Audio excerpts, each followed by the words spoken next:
Hey, Katie. Hi, Ben. So I got a postcard in the mail from the census survey, Uh-huh. Did you fill it and I out? filled it. Yeah, I filled it out. Um, but it got me thinking: how do I know what is happening with this data that's being collected? Like, it's always great to collect good data, um, but in this case, I'm in that data set. So, are there any protections that are being put in place for census data? A really interesting question. So glad you asked. Total coincidence, because this was what I wanted to talk about anyway. How about that? Yeah. So we're going to talk about differential privacy today, and we'll use the census as an example, but it's a topic that's generally interesting to anybody who works with data around people, which tends to be a lot of data if you look under the covers. You are listening to Linear Digressions. So we'll focus on the example of the census here today because this is one of the biggest and most expensive and most famous data sets on people that exists. But the topic of differential privacy is something that's general to really any data set that you have. But the problem that they have in the census is they're collecting this very granular and detailed data on everyone in America, ostensibly, although I think we all know that that's probably not totally realistic, but as many people as possible. But a lot of people are understandably a little bit nervous about, well, like, how is my data going to be used, and what protections are there that my individual level, like personal data, won't be disclosed to anyone based on the downstream uses of this data set.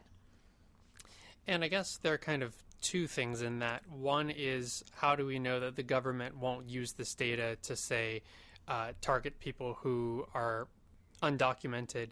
But then the other piece of it is, if the data set is out there for researchers to use, how do I know that the researchers won't be able to kind of pull it apart and find to be in that data set? And the second one is what we're talking about today.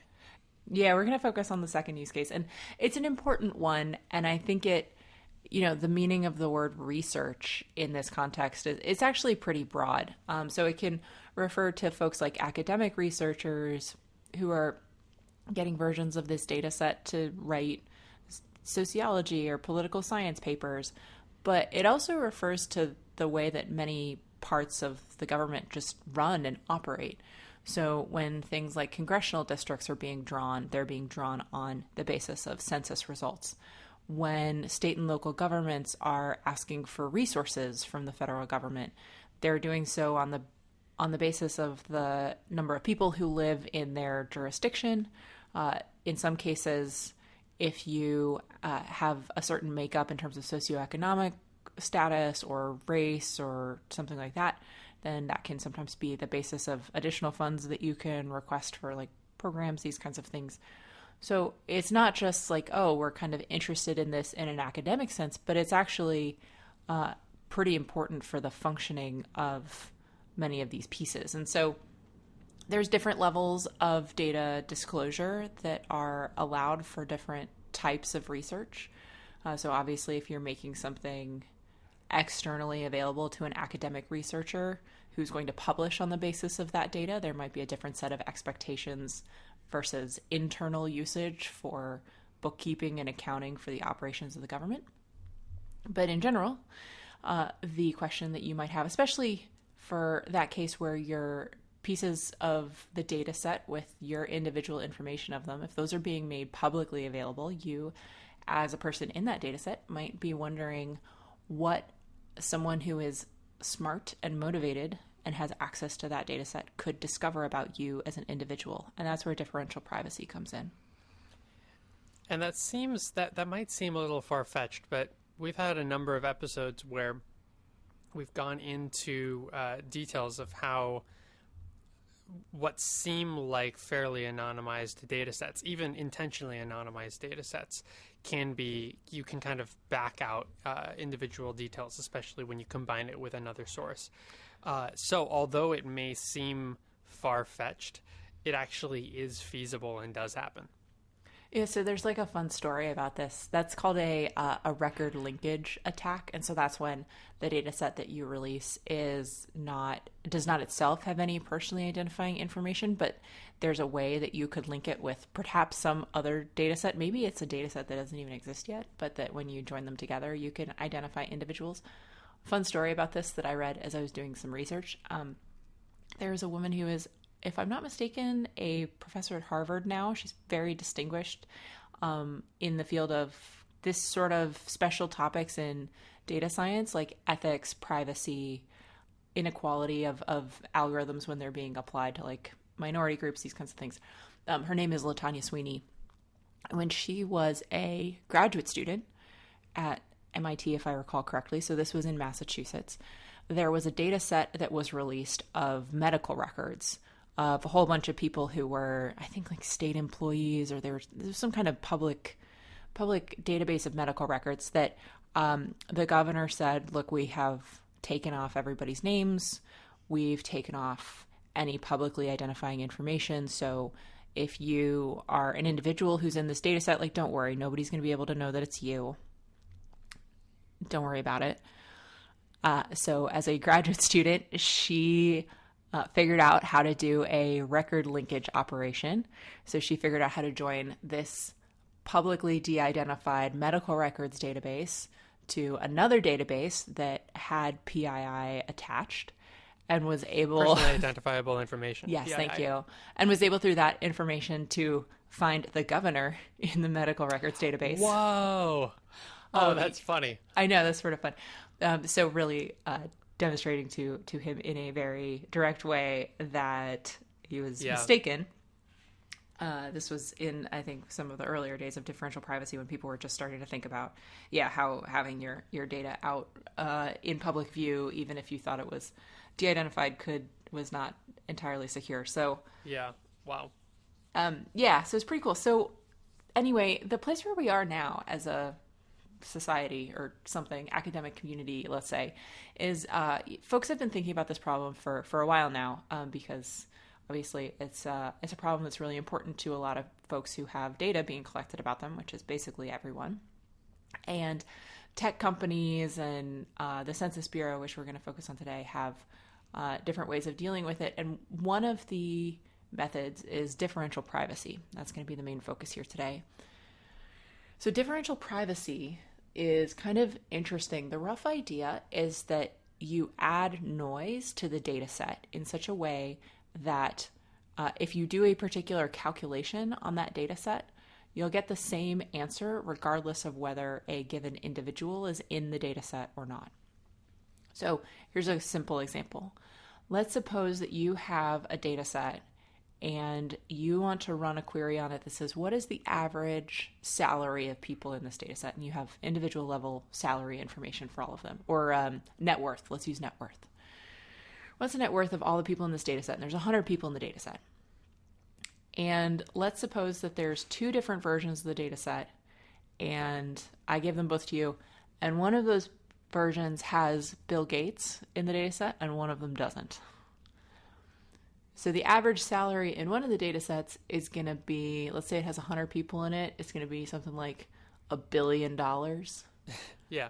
And then the other one without Bill Gates in it will have an average net worth of, I don't know, whatever the net worth is for like literally any other group of people. Let's say you took 100 people who live in my building, it's like in the tens of thousands of dollars or like the hundreds of thousands of dollars perhaps. Depending on like the group that you have, or anyway, you get the idea. Yeah.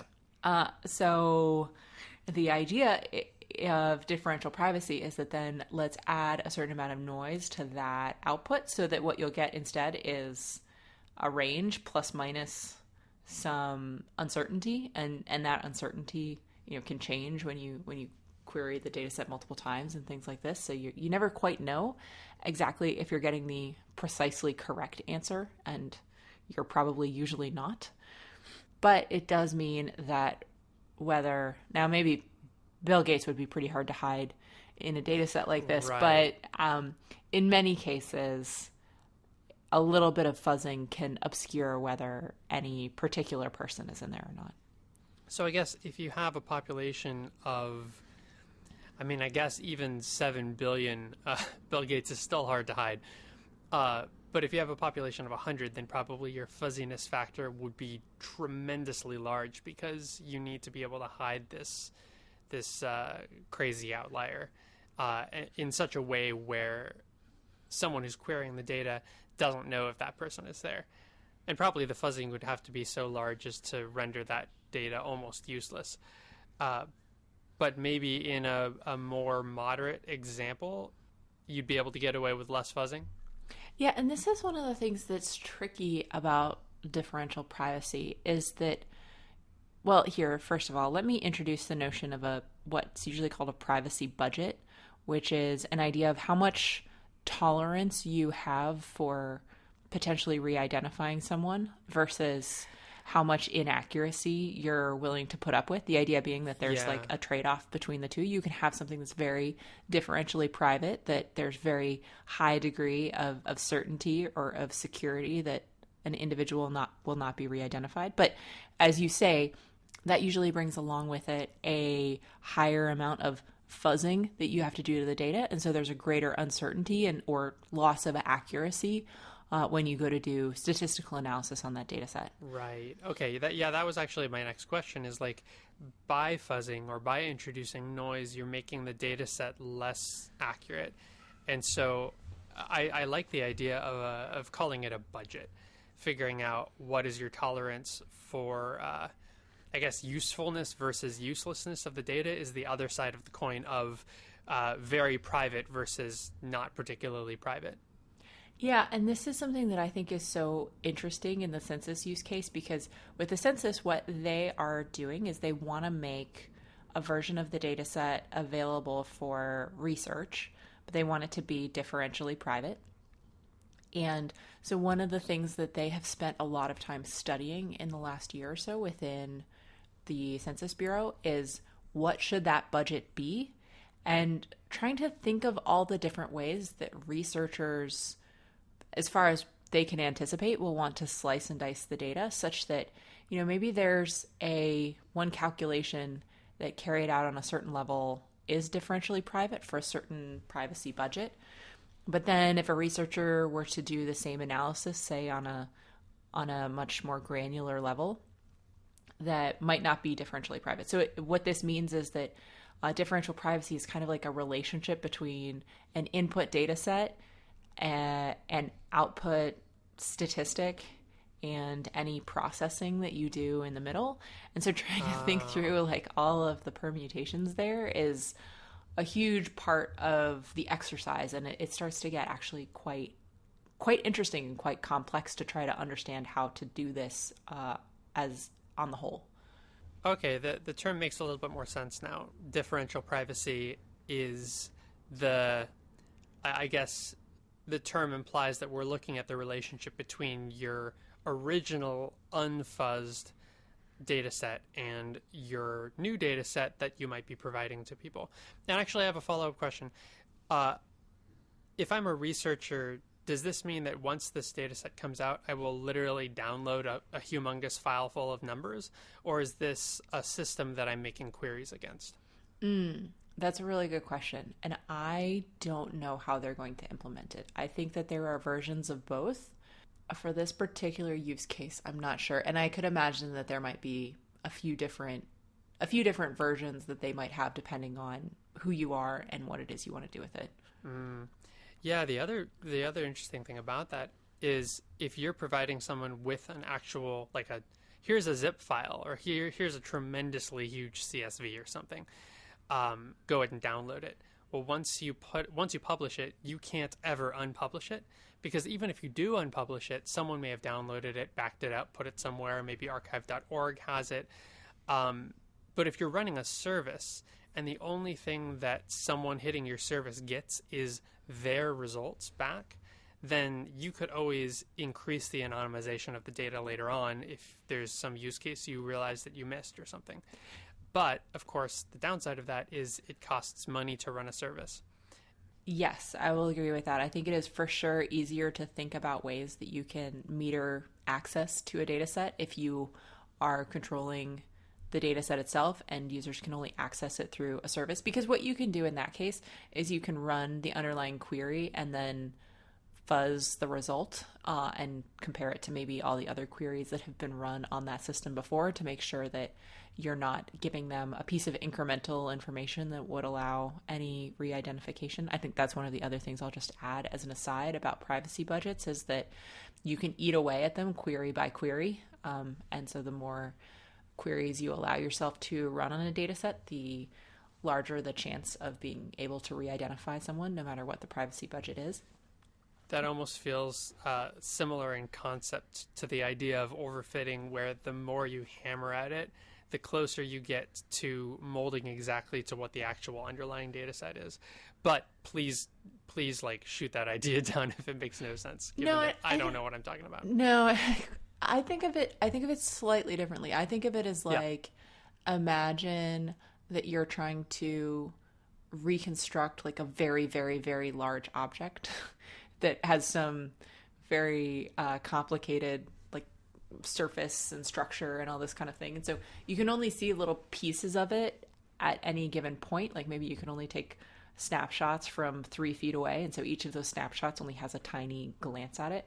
But if you're allowed to take enough snapshots and you can tile them together, then you can like reconstruct the underlying object. That's basically the idea here. Right. Got it.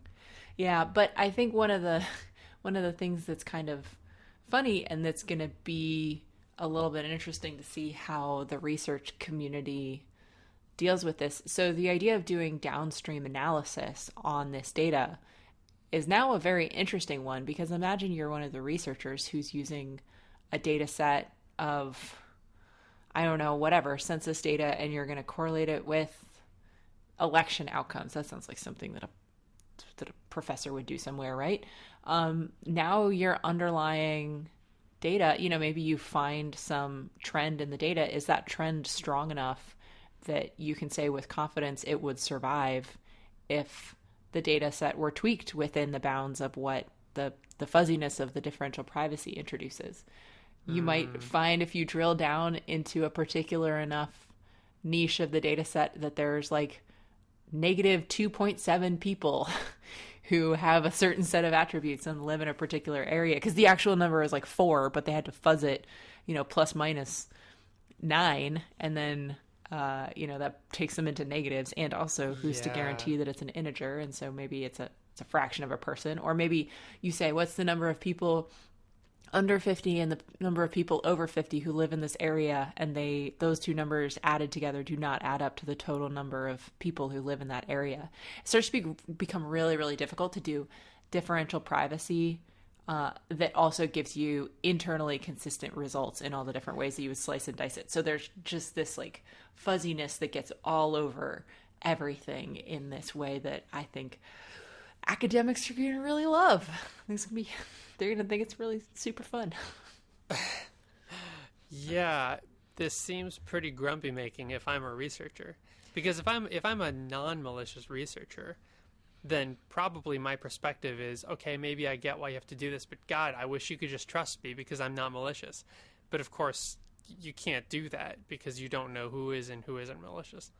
Yeah, it's kind of impossible to guarantee that even if you're doing all the best things now, that no one in the future would ever be able to do anything bad with the data set, which is kind of what differential privacy is designed to assure in the strongest cases. Is not only can you not do anything with this data set now, but no one with any future data set would be able to do anything with it either, which is a pretty strong guarantee when you start to think about it.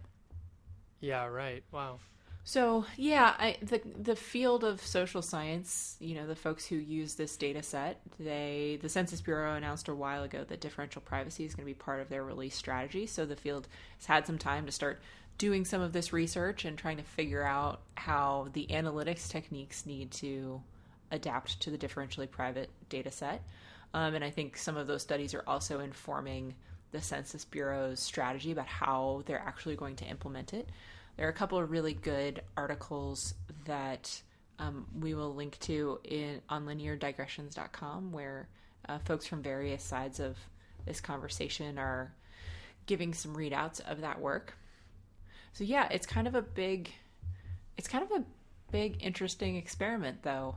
There hasn't ever been a data set that's been collected and then released quite like this. So it'll be really interesting to see how it goes. So you do not need to be worried that your individual level file will be just sitting there in the census data set for everyone to see. So if you are interested in making sure that government and social services are being allocated properly, fill out your census. Yeah. Awesome. Thank you. That's pretty cool.